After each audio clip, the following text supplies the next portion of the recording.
be in the right frame of mind before coming to speak to you. He reminds me of my aeroplane crash in 2010. Thank you, Richard.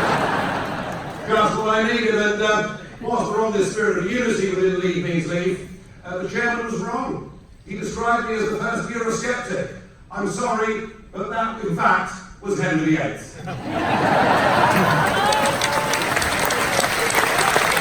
Because that split from Rome was equally as historic as this split from Rome. Ladies and gentlemen, let's just be absolutely clear what's happened here.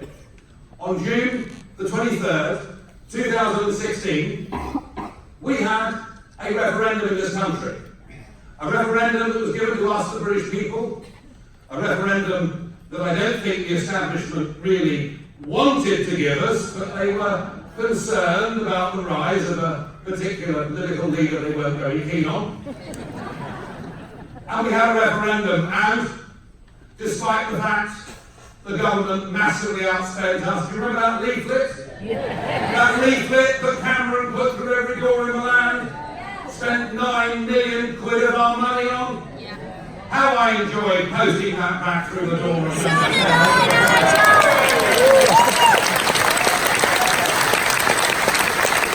But despite the outspending, despite the best efforts of the neutral BBC,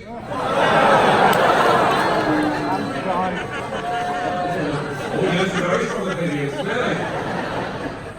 And despite the fact that virtually every big business leader, the multinationals, told us we'd lose jobs, we'd be in misery, the Chancellor of the Exchequer, you know that pasty-faced bloke called George Osborne,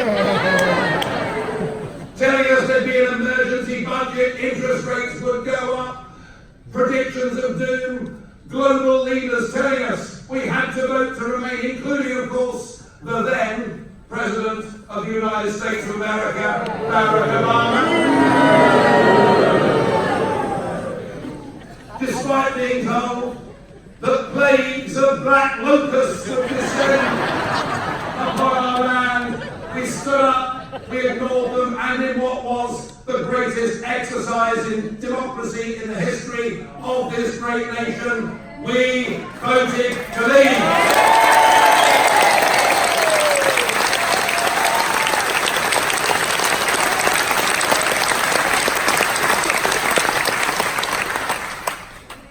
We voted to leave. We were told in that leaflet that Mr. Cameron sent out to us, we were told by the leaders of the Conservative parties and the Labour parties that whatever the result, they would respect the decision and it would be implemented. And here we are. Here we are. 2.5 years on. We now have a Labour Party quite prepared to turn its back on the 5 million of its own voters who wanted us to leave, now contemplating support for a second referendum and for keeping us in the single market.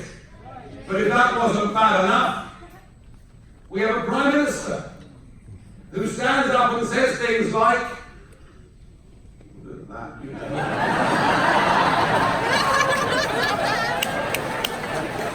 well, Mark, you. The first time you looked human for 10 years, so but we have a Prime Minister that stands up and says Brexit means Brexit. A Prime Minister that stands up, I'm sure they wind her up at the back in the morning, and says we're going to take back control of our laws, our money, and our borders, says we're going to leave the common fisheries policy. And well done, brave lad coming up on that stage earlier on.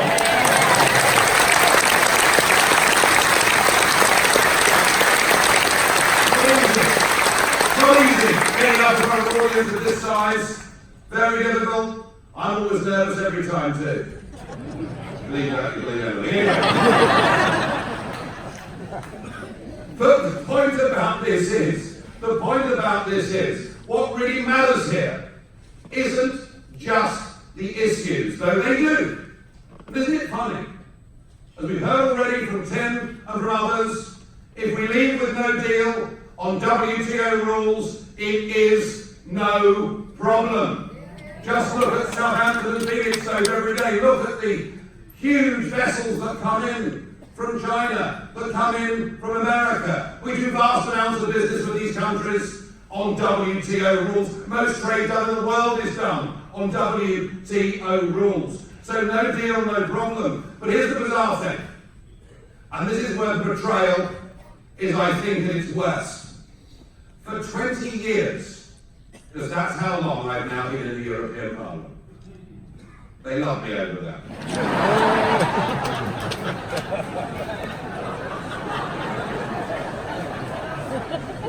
Who are you? No.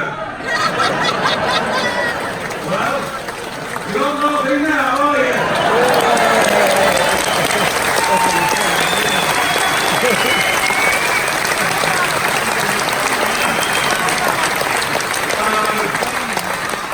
The Chairman Richard got to keep it serious, so I am. For 20 years I've been there, and I've everybody from, as he was then, Commissioner Kinnock. All these obviously out of fashion. Oh, Kinnock would have got a bigger boo than that, but never mind. But everybody from Commissioner Kinnock to just understand, all through those 20 years, people have said to me, if you want to leave our political union and replace that with a free trade agreement, that is on offer. And in the last few weeks, we've had Donald Tusk, even Monsieur Barnier. He's not arrogant, is he? We've had them saying if Britain wants a free trade tariff deal, it is on offer. We don't need a tariff deal to do business, but it kind of makes it easier. I'm sure Tim would agree with that. And they're offering it to us, and yet our government won't accept it. Because the truth is that when Mrs May says Brexit means Brexit, what she actually means is Brexit means Remain. Yeah.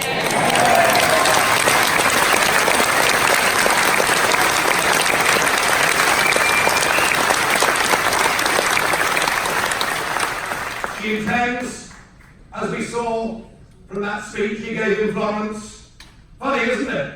We spent 4 decades trying to opt out of bits of the European Union, and upon getting a vote to leave, we now spend 2 years trying to opt back into bits of the European Union, and she made that clear in her speech in Florence. She wants us to stay part of European agencies. She wants us now, after March the 29th, to stay in the customs union, we're told, until the end of 2021, by which she means until the next general election, when she stands up and says, please trust us and we will deliver Brexit. This transition period and this staying in the customs union is wrong for 2 principal reasons. The first is we are not able, during that period, to take any advantage of that Brexit vote. We will not be able to take back control of our territorial fishing waters as we damn well should.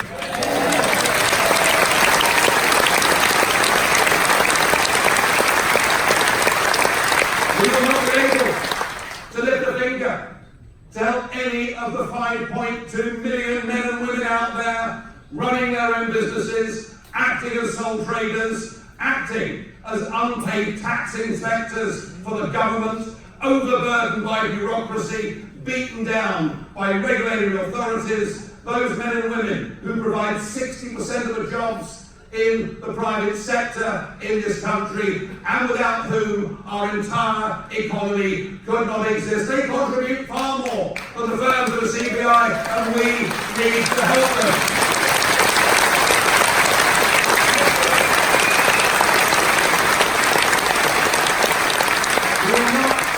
During Mrs May's period, be able to negotiate any of our own other trade deals around the world, despite the fact the world's biggest economies are queuing up to do that with us, including, and I suggest this matters, including those countries from the Commonwealth, those countries who like us, those countries who in time of trouble come and stand beside us, and Brexit is a chance to let them.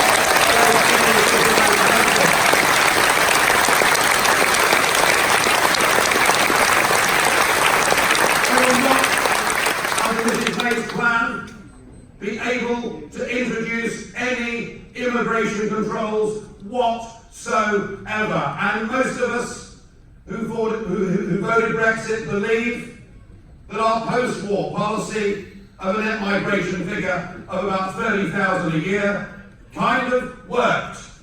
Yes. But the modern policy, the one with an open door to Europe and being lax with the rest of the world that we saw under Blair, under Brown and under Cameron, of over 300,000 people a year net coming to this country, is wholly unsustainable, bad for working communities, and one of the reasons we voted Brexit is we voted to take back control of our borders.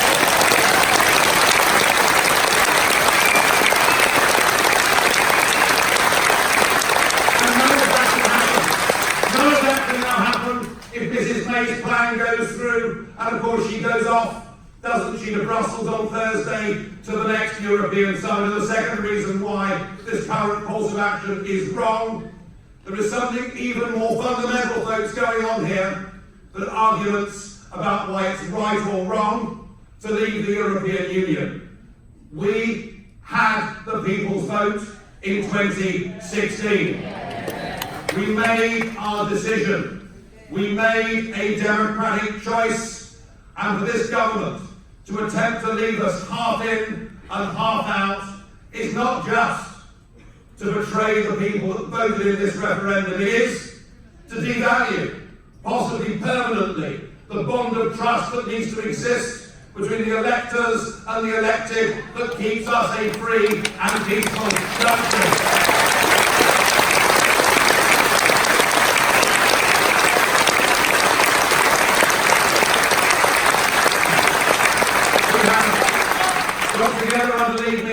With people from all political parties and none with people from business, with people from civil society. We don't recognise the issues of left or right as even being relevant to the issue of getting Brexit delivered. This is about right and wrong, and we want Brexit delivered.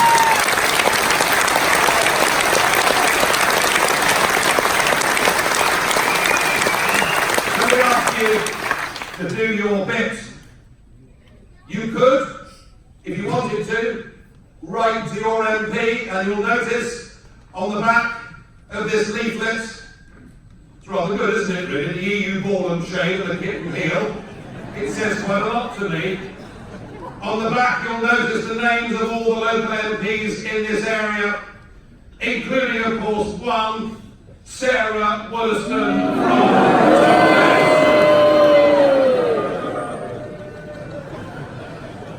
The woman who initially said she would support the Leave campaign, but then of course she wanted to get elected, didn't she? Very soon turns turtle and is now pushing for a second referendum. I don't want you, if you live in Totnes, to just write to Sarah Wetherspoon. I want you queuing up outside her constituency office. I want you to go meet Sarah Wetherspoon. Until your MPs, if they betray this Brexit vote, if they betray this exercise in trust that was conducted by the British people, then you will never, ever vote for them again. But please, folks, when you go and meet your MP and speak to them, do so politely. Do so the English way. Do not stoop to the levels of behaviour that we've seen on many occasions from the other side. We are better than that. We are better as people. We believe in our community. We believe in our country.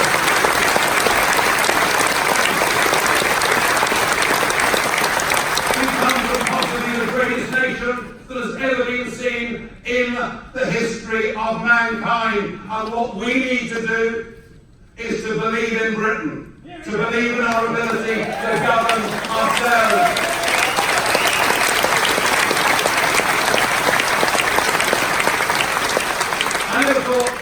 I genuinely never thought, after that glorious morning of June the 24th, and by the way, I still think June the 23rd needs to be a public holiday called Independence Day.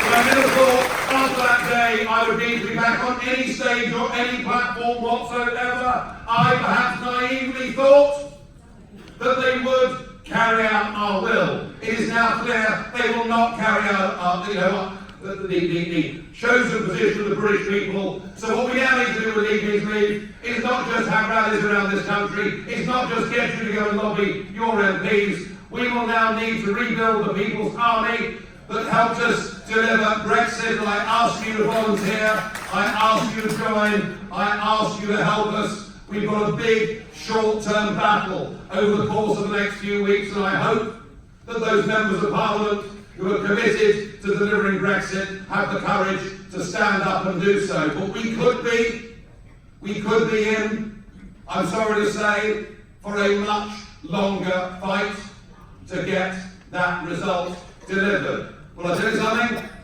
if we are in for that long fight, I'm in for it, and I'm hoping you are too. Thank you.